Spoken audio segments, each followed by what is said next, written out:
I can't believe that.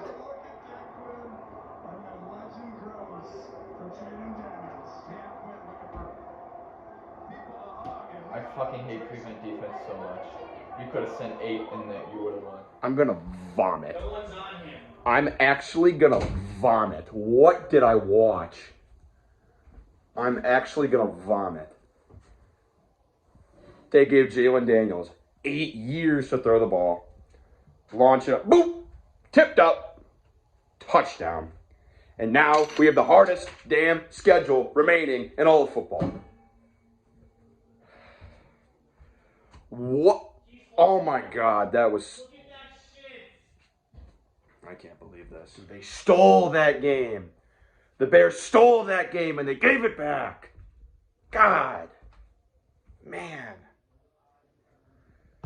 You have all those guys in the end zone and you can't tip it down?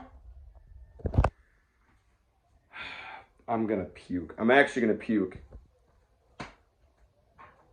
With how the NFC North is playing, they're finishing last. They're finishing last.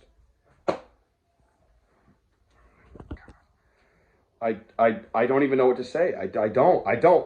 You think you have a hard NFL team to cheer for? God.